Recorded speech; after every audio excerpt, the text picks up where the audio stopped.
I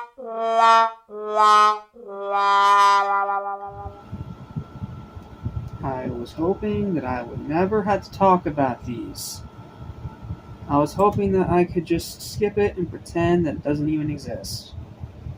But no, Paramount and Nickelodeon decided it was an amazing idea to bring this franchise back for another unnecessary, pointless cash grab movie. So, because there's a new one, I have to look at all the old ones since I never reviewed them before.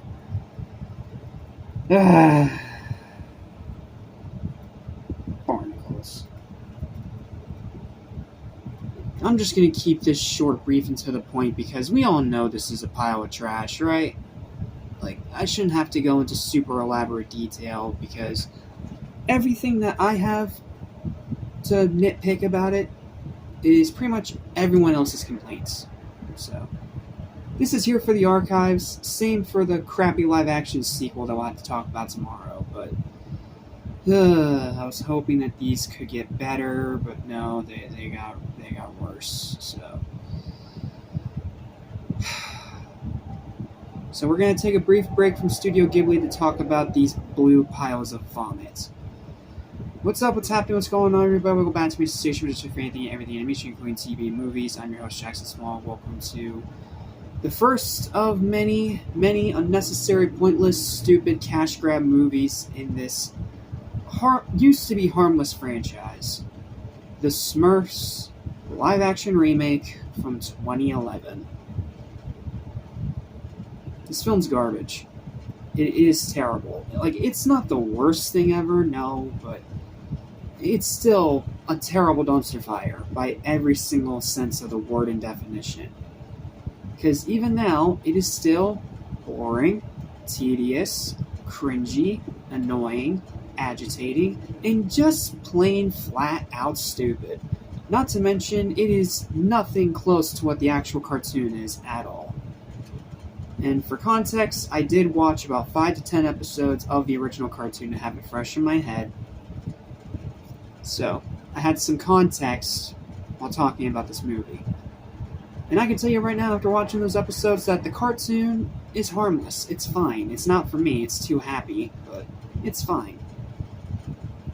But this movie is nothing like the cartoon at all. It's just following that same entire trend of taking these characters into the real world and they get paired with another character and it turns into a semi-road trip movie as they try to evade some kind of evil threat. Sound familiar? Because this guy did it better. Okay, I've rambled on enough. Let's just get into the written review and get this over with. Here's my review for the piece of trash that is Smurfs 2011. Enjoy. I'm going to keep this brief because we all already know how much of an atrocious trash pile this now even is. Even now. And all my problems with it are pretty much the exact same as everyone else, as those awful Alvin and Chipmunks live-action movies, excluding Shipwrecked, which is a guilty pleasure. They're pointless waste of time made by corporate boneheads. This is from Sony and Sony Pictures Animation, and they are infamous for these kind of dumpster piles, so be prepared to hear a lot of them in this marathon, because 3 of these movies are from them. And I can tell you right now that all 3 of them suck for different reasons. But I won't be too harsh on Sony because they are digging themselves out of the hole in this current decade, so they're better now, but that doesn't mean that their past stuff isn't still atrocious. So I'm going to make that clear.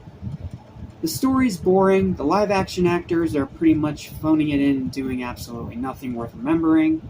I barely even remember Neil Patrick Harris was in this movie at all until I watched it. I'm like, oh hey, it's that guy from How I Met Your Mother. Yeah, I totally remember you. Not. The writing is atrocious, stupid bottom barrel Teen Titans Go writing. The characters are all annoying, every single one of them. Pacing is agonizing. It is so slow, despite its very brief runtime. And speaking of that brief runtime, it is still too long. The humor is some of the worst, most low-hanging fruit cringe that I've ever heard in a movie, even by kids' movie standards. Look, I have watched some bad kids' movies, but this is one of the worst in terms of its humor. It is nothing but butt jokes, bodily fluid jokes, and just the lowest common denominator of humor that literally anyone with a brain cell would not laugh at. Now, you could say, oh, but this is a kids' movie, you're being too harsh on it. Yeah, well, SpongeBob is made for kids too, and the original SpongeBob movie is still one of my favorite movies of all time, so no, you do not get to use the kids' movie excuse to be a lazy douchebag. No. We are far past that. The CGI is hideous. It's hideous. The product placement is almost as aggravating as Man of Steel, and it's only more aggravating in Man of Steel because it is in the middle of a battle. This, it is pretty much all throughout the movie, non-stop, relentlessly. You know, like that live-action Garfield movie that I refuse to ever review. It's beyond inaccurate to the original cartoon. Like, not even close. It doesn't capture the feel, the tone, nothing. And rewatchability is zero. I literally only rewatched this now so I could tear it apart. After this, I'm never watching it ever again. However, I'll say that it is at least better than Dragon Ball Evolution, the worst movie ever made by humankind, in my opinion. Tell you what, get this channel to let's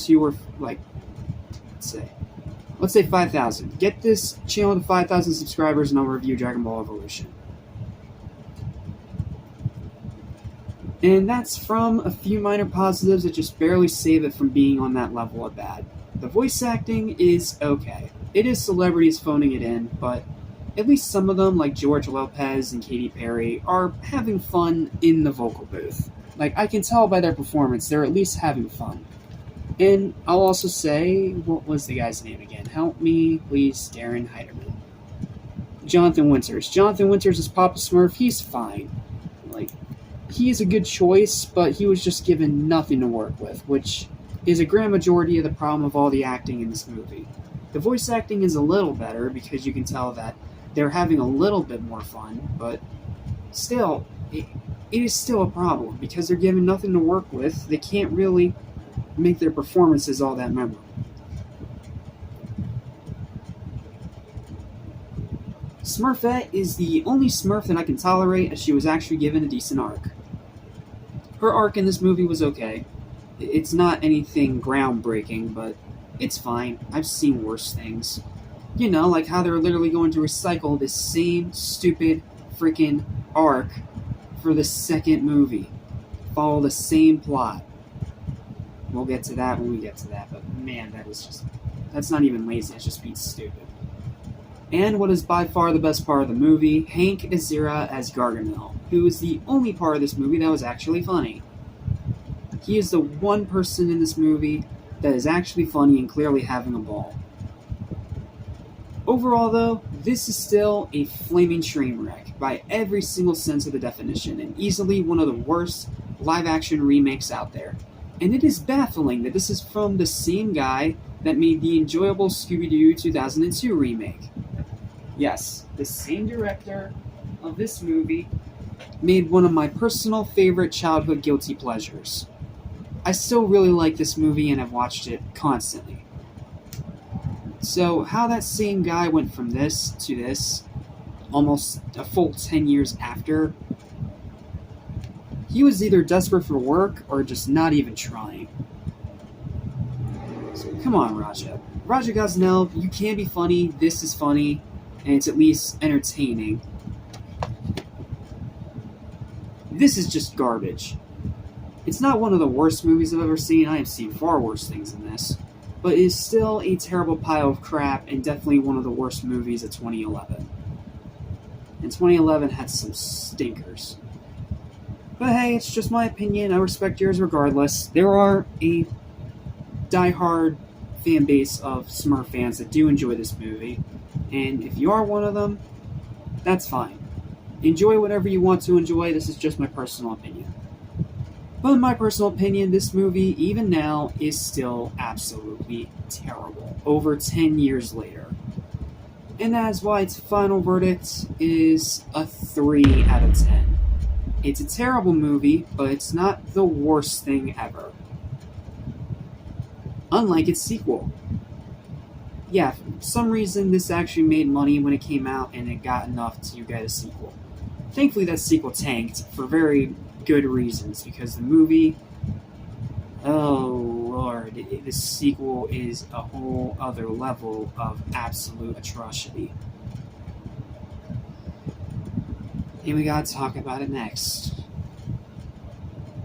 Pray for me. I'll try my best not to make it an 18 plus review, but it might end up that way, because, oh lord, is this movie's sequel just unwatchable. It is awful. It is atrocious. It is lazy. I'll tell you all about it next time when we get to Smurfs 2. Bye.